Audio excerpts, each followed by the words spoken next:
Hi everybody, and welcome to the second video on looking at indices. So in this video we're going to be looking at two more rules. One of them is fairly straightforward and easy, so we'll get through that in a blast at the end of the video. But the first rule I want to introduce you to is what we call the power rule. Now this involves what happens when we take some base number and take that to a power. So we've got x to the a to all to the power of b. Well, previously when we had the multiplying rule and the dividing rule, we looked at adding and subtracting. In this case, when we take a power to a power, we simply just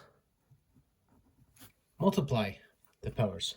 So straight into an example, let's just say we have y to the 3 to the power of 4. So we're going to be taking that y and doing 3 to the power of 4,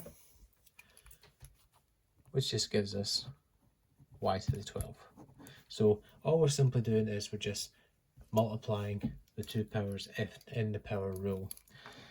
Now, a more common index that you'll find for the power rule is, say if we have 3x to the 4 to the power of 3.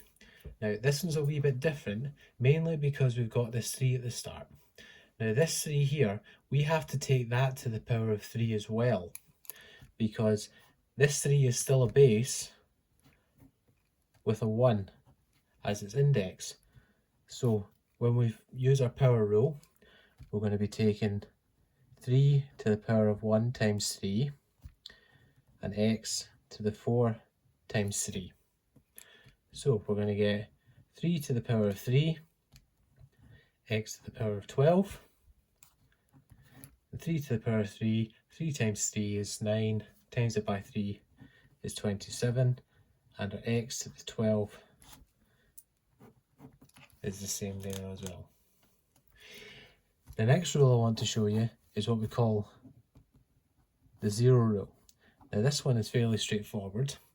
The zero rule basically says that anything to the power of 0 is 1. Anything.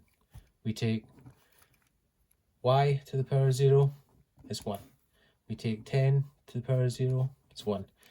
We take 50,000 to the power of 0, guess what? It's just going to be 1. Now you're probably thinking, that's easy. It doesn't get more complicated than that. Anything to the power of 0 is 1. But what if you have